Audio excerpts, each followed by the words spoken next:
ndetse n'ibiri mu buzima bw'umwuka. Chapter ya gatatu kavuga knowing God, bisobanura kumenya Imana. Chapter ya gatatu itwigisha kumenya Imana cyane. Chapter ya kane kavuga the love of God. Chapter ya kane tubwira ku rukundo rw'Imana. Imana yaradukunze ndetse itanga umwana wayo kinege kugira ngo abashe kuducungura. Chapter ya gatanu ikavuga walking with Christ every day. Bisobanura ngo guhorana n'Imana. Wagiye ushiraho ibice by'ijambo ry'Imana, ni ngaho wasomye Bibiliya cyane? Urayikunda cyane? Niki cyaguteye gusoma Bibiliya? Bibiliya niki, mu yandi magambo niki cyaguteye gusoma Bibiliya? Bibiliya nifata nkaho ari igitabo cyangwa ari amagambo y'Imana, kandi ishobora kuba ihora mu mibereho yawe, uko ubayeho ni kugoma no kuba usoma Bibiliya. Ni bihe bintu nka bitatu watubwira umuntu yakora kugira ngo ahinduke urumuri rw'isi? Icyo wakora kugira ngo uhinduke urumuri rw'isi? Yego. Icya mbere ni uko waba umuntu w'intangarugero. Icya kabiri ni guhora mu migambi y'Imana, ugahora utekereza ko ntacyo wakora Imana.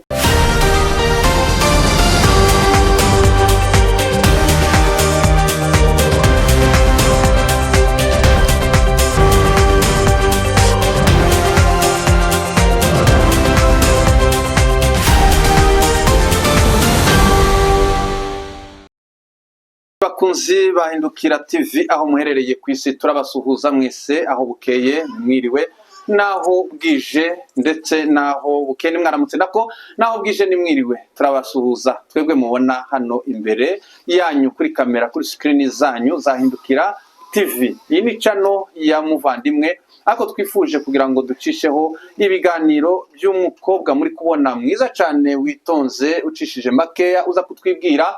Murabona kuko atanafite n'isura mbi, ibyo zose arasa neza. Abazagira amahirwe bakaza gukwi wabo ni karibu, bazabajanye umugeni w'ubwenge. Hano rero twazindukiye, twaje gusanga hariho umwana wagize inzozi zikomeye cyane z'imibereho ya buri muntu, aho tuza kumubaza icyabimuteye n'impamvu naho byaturutse. Ese byaba byaratewe n'iki nk'umwana mutoya ungana gutya? Byaduteye ishema, bituma tuvuga ngo reka twicarane hano kuri kamera tuganire. Nubwo iyi channel ari ya mwene data, ariko byabaye ngombwa ko ari twe tuza kwiganiriraho kugira ngo tumenye ibintu n'intego na talenti z'abana bacu b'abanyamurenge. Kuko musanzwe mubizi kenshi na kenshi twamenyereye yuko abana b'igitsina hungu aribo cyane cyane bakunze kugaragaza amatalenti yabo, ariko muri iki kinyejana tugezemo abana b'abakobwa barimo barafata indi ntera irambuye mu buryo bwo kugira ngo bagaragaze impano zabo, bagaragaze ubwenge bwabo, babushira ahagaragara.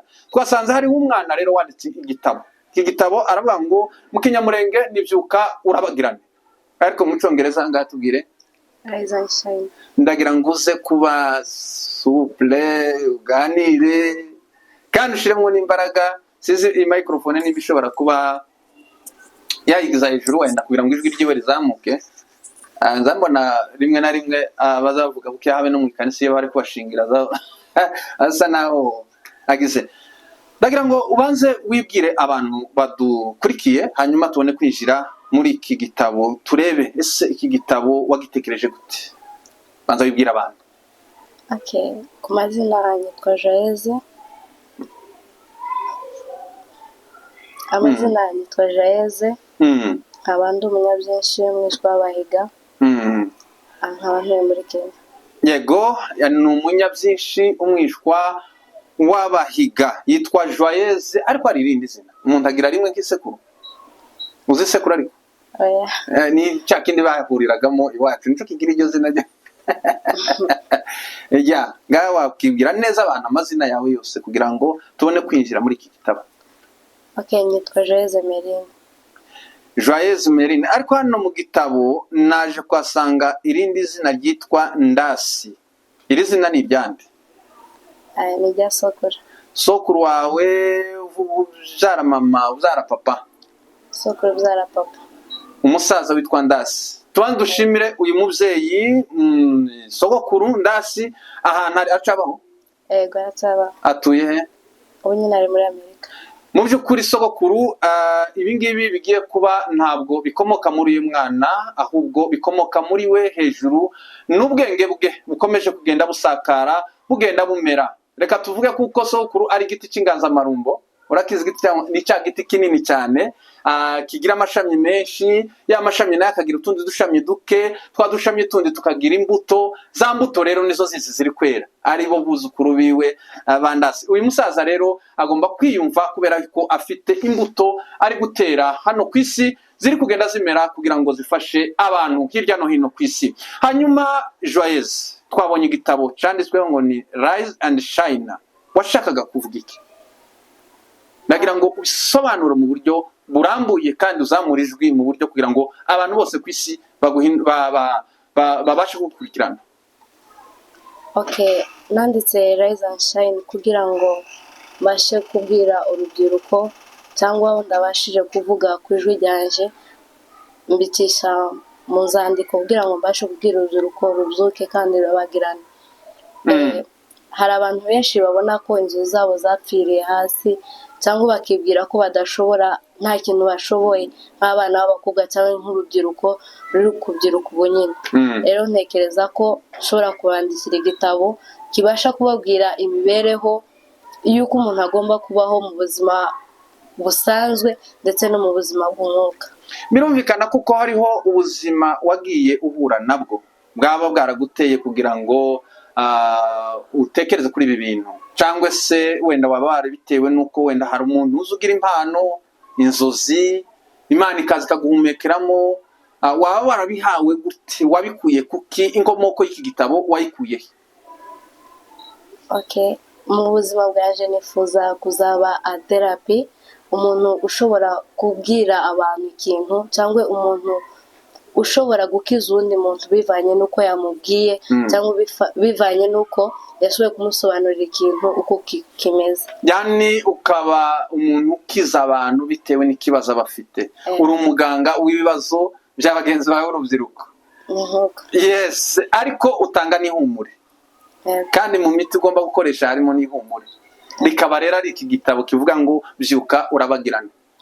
Turagira ngo twinjiremo indani. Nagiye mbonamo amashapitre menshi, amashapitre agera ku 15. Twagira ngo ubanze uyaducire mu mayange, uvuge ichapitre mpamvu wagivugaho ichapitre ku yindi nituzirangiza. Hanyuma hari imirongo kingahe nagiye ntiremo ikwiriye kandi abantu bakwiriye kugira ngo bagure kino gitabo bagisome, cyane cyane urubyiruko, ababyeyi. Nubwo yandikira urubyiruko rugenzi rwe, ariko njewe wagisomye wagicishijemo amaso, ntabwo ari amakuru y'urugenzi gusa rw'urubyiruko, ahubwo ni amakuru y'urugenzi rw'umuntu uwo ari we wese uturiye iyi si, kugira ngo ubyuke urabagirane intege ibyagucaga intege, uhumure kuko hariho umuti ubikiza. Uwo muti rero nta handi usanga, ni mu gitabo cya Joyce Ndasi, umwana w'abanyabyinshi, inkumi nziza, inkumi ifite inzozi ndetse no gutekereza kwiza kw'ejo hazaza h'urubyiruko. Turagira ngo rero ubashe kugenda udusomera buri chapitre, utubwire gusa ico yavugaga. Yanditse mu Cyongereza kandi jewe wenda sintaco nzi niko kwiza rero kugira ngo abantu babashe kubyumva. Okay, chapitre ya mbere ivuga you are created for a purpose. Sobanura ko Imana yakuremye kubw'intego. Intego, hari intego Imana yakuremeye kandi ugomba kubyuka ukarabagirana kugira ngo uyikore. Chapter 2 ikavuga the truth about life. Ivuga kuri kubuzima. Chapter ya kabiri ikubwira ukuri kubuzima, ibiri hano hanze ndetse n'ibiri mu buzima bw'umwuka. Chapter ya gatatu kavuga knowing God, usobanura kumenya Imana. Chapter ya gatatu itwigisha kumenya Imana cyane. Chapter ya kane kavuga the love of God. Chapter ya kane tubwira ku rukundo rw'Imana. Imana yaradukunze ndetse itanga umwana wayo kinege kugira ngo abashe kuducungura. Chapter ya gatanu ikavuga walking with Christ every day. Bisobanura ngo guhorana n'Imana cyangwa kugendana n'Imana buri munsi. chapter ya gatandatu ikavuga the power of prayer, bikubwira imbaraga zo gusenga, abifuza gusenga cyane, umuntu ubona ko udashoboye gusenga. Chapter ya gatandatu tubwira imbaraga zo gusenga n'icyo wunguka mu gusenga. Chapter ya karindwi katubwira faith that overcomes the world. Kwizera gushobora guhindura imibereho yawe ndetse yo muri isi, ndetse imibereho ubayemo muri nose. Chapter ya gatandatu katubwira the power of forgiveness, imbaraga zo kubabarira. Chapter ya y'icyenda katubwira trusting God's timing, gutrustinga igihe cy'Imana. Chapter y'icumi katubwira the power of gratitude, imbaraga zo gushima. Chapter ya cumi na kabiri katubwira living a godly life, kubaho mu buzima bwejuje cyangwa bwo mu Mana. Chapter ya cumi na gatatu akavuga being a light to the world, bisobanura kubaho uri umuco w'isi. Chapter ya cumi na kane kavuga living with integrity, kubaho ufite indangagaciro cyangwa se integrity ni indangagaciro kuba ufite indangagaciro. Chapter 15 kavuga finishing the race faithfully, kumara urugendo rwawe neza. Hakaba hariho na final encouragement, nyine insozanyo yo gushimira abantu cyangwa yo encouraging. Hakaba hariho na final prayer, nsengera nyine umusomyi w'iki gitabo. Hakaba hariho na final words from the author, aba hariho nyine amagambo yanje bwite nandikiye uri gusoma igitabo. Hakaba hariho na about the author, uri gusangamo naje nyine ukamenya uwo ndiwe.